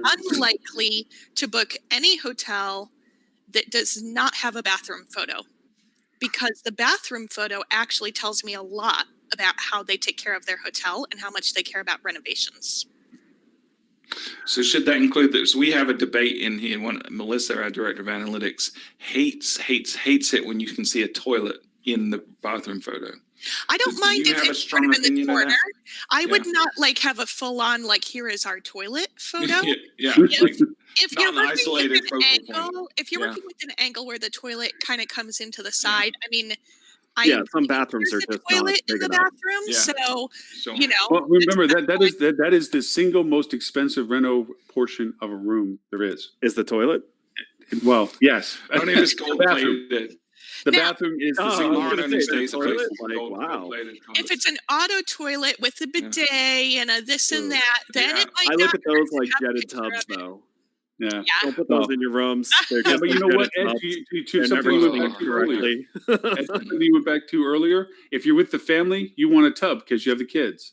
But I If- do not want a jetted tub. I will not put anything alive in a jetted tub. Not a jetted tub. I'm talking about a tub. When you're traveling with the kids, you probably are interested in having a tub in the room compared to if you're traveling for business. Well, it's actually, not- I'll make it even more it's an option. difficult. I used to. My kids are now old enough that Oh, it doesn't matter okay. anymore. Yeah, So it's I an- think yeah, if they're, and if they're it's below an 5, age you're group. probably right. If they're above 5, I do not want to tell. If they're above 5, now what I care about is a semi-private area to put them in that has bunk beds. If you have that, I'm all in. Well, and- I will yeah. look over Hey, speaking so of beaches much. in Mexico, that's why Valen's not here with us. She's going to be doing her vacation down in Mexico, which I guess is a legitimate reason not to be on the show today. She's down in Mexico on By vacation. the way, the other thing is if you're looking to differentiate yourself in the market, I know this is going to sound crazy, have and market a comfortable bed. Wait, we're still working on that. I always search one of my early searches in a market where I'm open to go to any hotel is like most comfortable bed, hotel with the most comfortable bed, because for some reason hotels have gotten away. You know, and the funny thing about that is it's total spin, right? Because what's comfortable to you and to me, it's very subjective. Yeah, but see, if I owned a But hotel, I would that's what have marketing should do, I would is have persuasive. part of the hotel have a firmer mattress set and part have a softer No, mattress you- Yeah, but how could and you I book would them? but then I would upsell. No, you. If so, If you end up in are the soft attribute mattress, selling. oh, we can move you into the firm mattress room for That's- $25. Hey, maybe this new attribute selling. Hilton brand will have People saying- airbeds in it you can adjust. And I would do it. No, Radisson tried that with the sleep numbers. It was a huge failure because they all Yeah. broke. Yeah, Mhm. wonder that because then they show pictures of kids bouncing on the bed. And you wonder how that lasted. Yeah. I want a comfortable bed. I do like the hotels that market options on Just pillows too, like where you can actually ask for different types of pillows. Because, let's not forget the main thing the person is doing. Yeah. They're sleeping. I'm sorry, Well- but how many people in this group do not like standard hotel pillows? I hate them. They start I like have this no big, and by opinion. the morning they're. I have no opinion, but my wife will not travel without taking her pillow. Pillow, yeah, yeah. If I'm not flying, I do bring my I've woken own. up with a headache before because of the way that the pillows compress. Mhm. Yep. It is in that sense. There are so many preferences, and yes, hotels that will begin to your point, Ed, be able to create those nuances of selectivities. I mean, yes, they've tried to do the down versus the foam, the non-allergenic, and all that stuff. But as the hotels get better at being able to identify the personalization of the travel request, that they get put into a room that has a firm bed or a pillow or whatever have you, then yeah, that's good stuff. But oh man, there was something else I was going to point. You asked me about brands. I'm so connected to it in a loft. And just as another little soapbox thing about this, why I say there's an Achilles heel to brands' strategy towards what Google is eventually cultivating is they are all very happy about their social media presence. They're ecstatic about how well they're doing their social media presence, when in fact it's an automated piece of nothingness that just grabs data from nowhere that's not relevant to the hotel, automatically posts it, and throws it out as something that the brand is doing. You mean vanity metrics? Huh? Vanity metrics. Yeah, pretty much. Look at this. We kept this Yes. posted. Hey, I'm going to paraphrase Melissa. The second time I've mentioned on the show today, you cannot put impressions in the bank. You cannot That's put right. likes in the bank. You can't cannot buy. put You can't shares pay in the bank. housekeeper with a like. Nope. No. And that's the thing that's so annoying with this, because ownership buys into that, oh, wow, look at all this stuff. What's going on here? Yeah. Well, did your number go up? There's clients, he says, look, he says, you do whatever you need to do. I'm only going to come to you and talk to you about how much money did it make us. That's all I'm out. That's my only question I come to you with is, okay, do all that stuff. Okay. I'll be doing my stuff. You do your stuff. And when I come and call you, it's because you're going to tell me how much more we did because of it. It's like, yep, we're good. So Yep. Hey, I got about 5 more minutes. Do we want to hit a boop or a rut row? yeah, let's hit a boop and a rut row. We'll grab the boop first. Or do you want to end on a positive? Do you want to end on a positive? Or do you want let's to end do on a the negative? rut row. And Okay. then the boop. All right, There you we'll do the rut row. Since Robert's not here to We should mitigate our explain what a fate. boop and a rut row is. Okay, a Let's rut leave it to row the is imagination. Scooby Doo and rut row. And the boop, I don't know, where did he come up with That's the an boop? internet. It's an internet thing where you want to boop the animal on the nose. It's like It's a cute. dogs Oh. kissing Yeah. noses. Yes. Okay. Well, Yeah. and that's a good thing. So this is the bad thing. Comfort Inn's boardroom suite, not what hotel guests expected. I really don't care about this article. So I don't either. Well, nothing to there's say. a couple of reasons. One, it's a Fox News article, so you know. I guess I- I guess the bed in the room was in case they just wanted to relax while No, listening. what it was it was a regular room that they needed a conference room space, and so they put a big ass table in it. And it's not newsworthy to me. What's annoying, and what I take the rut row from this article isn't the article; it's the fact that people are making news out of a tweet. It's not newsworthy. That really frustrates me. How many articles that mainstream media now publish is so and so tweeted this, and it got so many comments and shares. I don't care. I don't care. Sorry. I have converted, for the record, I have converted large suites that had split off bedrooms, but we closed the bedroom portion of it off, Right. the door locked kind of Sure. thing, so that the suite aspect was in itself a place for them to meet. We had a larger meeting table. There was a living area. There's even a kitchen to it, that we put in the banquet, the food for them and so forth while they were having their meeting. But at least we had the courtesy of excluding, if we were going to sell that room for that kind of meeting function, excluding the bedroom function. So it wasn't sitting there or with a roll of toilet paper. But yes, this is just a news grab. Look at these stupid pictures of people that try to sell. It's something happened that has no bearing on my life, anyone watching this show's life. Even really the guy that stayed in the room doesn't really have a bearing other than he's got an interesting anecdote now. Yes, Right. but is Stuart, not this newsworthy. is how the world works. When you That's the have rut row. when That's you the rut have row right yes, there. exactly. That should be the rut row. Is this how the world works? Where you have Yes. top politicians tweeting each other in trade war and talking to their Twitter audiences. I mean, this is the world we live in. I I think just- the main thing just for me looking at that article was it kind of made it sound like he was looking for a boardroom suite in the title and got a bad result. In reality, it was the last room left and he needed a room, so who cares? Yeah, you got a huge bed. table to Yeah, play he- on. Yeah, Hey, he could have been stuck in the stable. You know? Now, if the table had prevented him from getting to the bed or something, That would or have been awesome. it had been a disgusting table, or there had been other people meeting at the table when he arrived in the room, like any of those things would have been a problem. Or if Goldilocks was sleeping in the bed because that's the one that was most comfortable. Yeah. So, and let me be very clear. My ire isn't at the guy that stayed in the room. It isn't at the hotel for having this thing. Mine It's mine at Robert at for including Robert this. for posting this, and for Fox News for posting this. This is not news. Stop it. Stop pretending things that don't matter are news. Do you think Robert Is it ran out mildly of entertaining? Yes.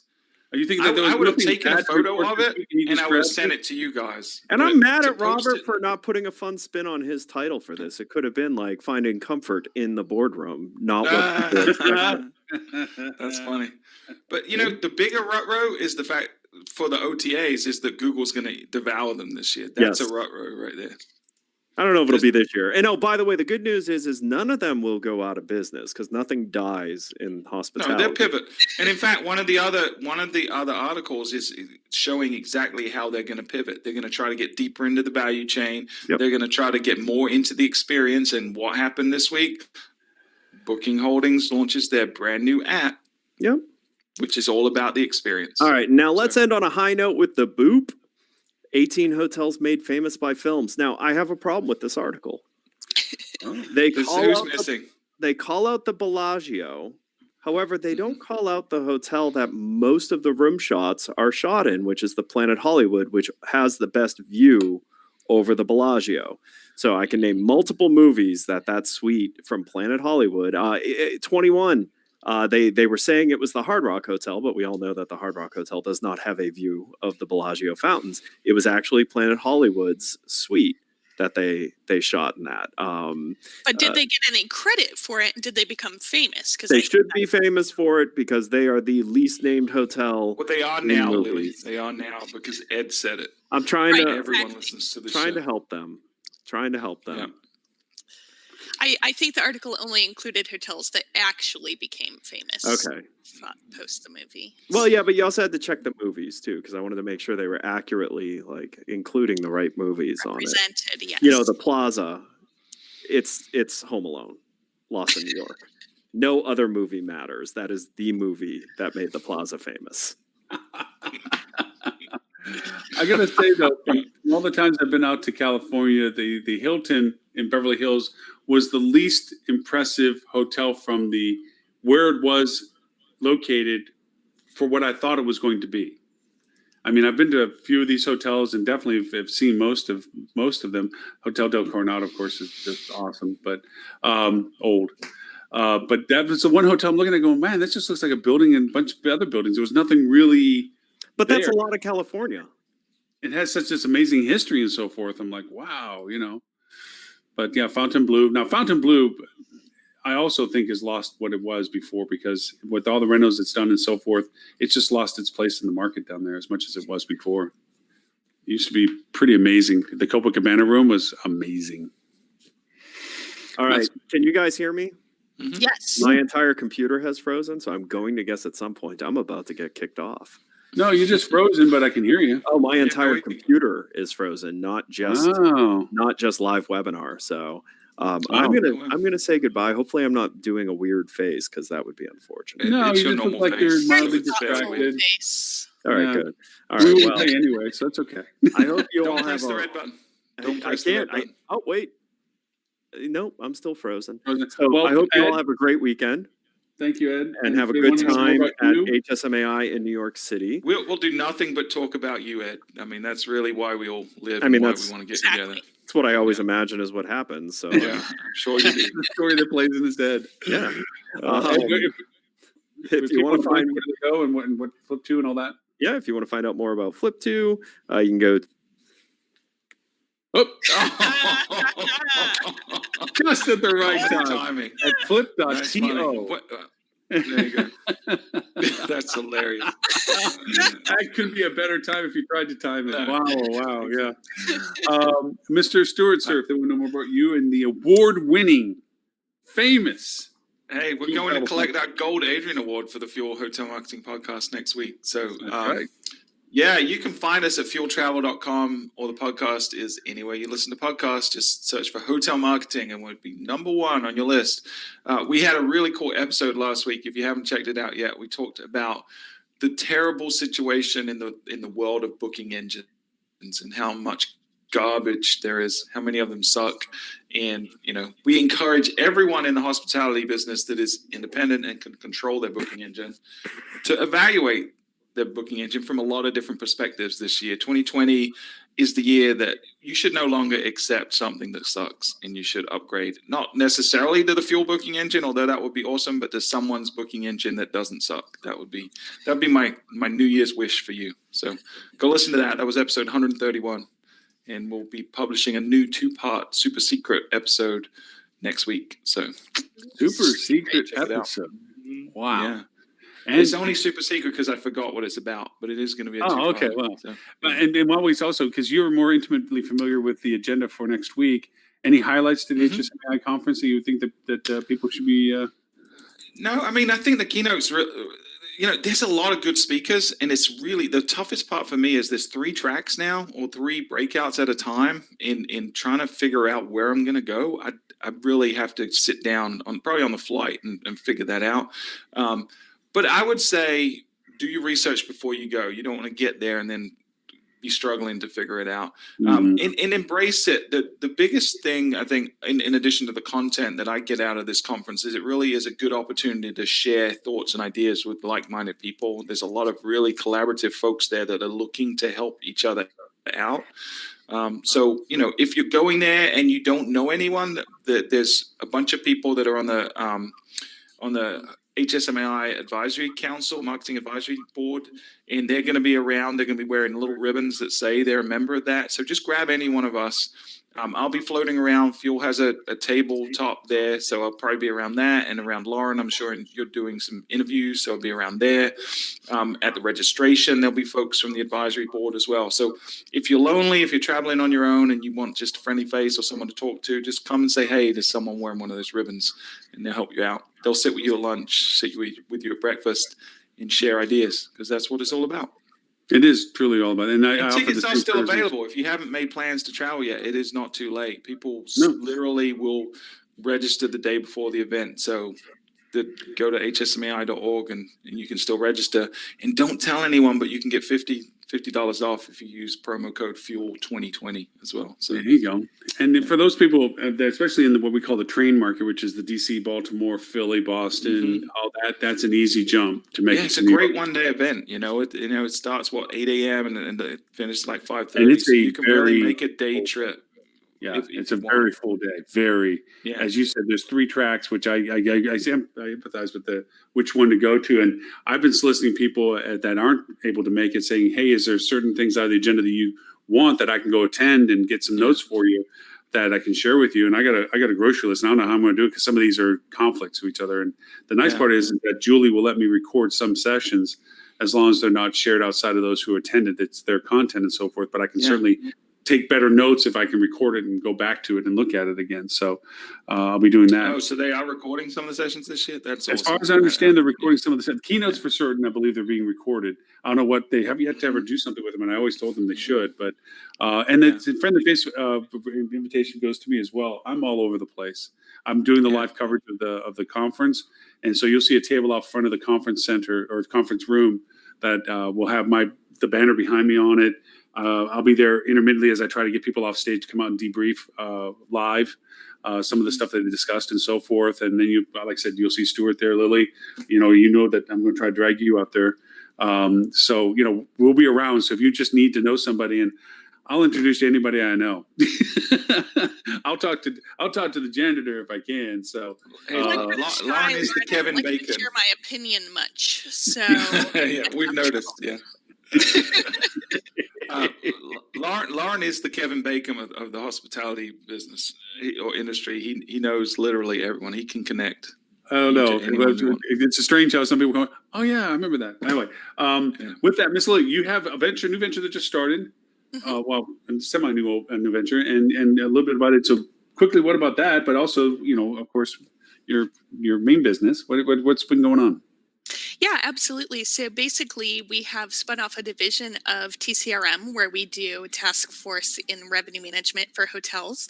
And we've separated out the consulting side of our services. So anything related to technology services, system audits, strategic assessments, and our focus on sales, marketing, and revenue convergence. And those now all live under the brand of ThinkUp Enterprises, where we're delivering more on the thought leadership side for the industry as well. So those are kind of our main focuses, is the sales, marketing, and revenue convergence, and improving on the profitability side instead of just strictly revenue management. So it's always been important to TCRM, but honestly, our task force has become so popular that it was sort of overshadowing some of our other services, and we really wanted to give them some key focused attention. So all performed by the same team that you've come to know and love at TCRM. But we are putting a little bit more focus on the consulting side of things because we really feel like that's how we can help lead the industry into the future. And what started our show today is applicable to what you just said. A lot of people, I mean, as a matter of fact, one of the training modules that I'm creating for HSMI APAC is literally because of some of our conversations and my frustrations, starting with getting your house in order.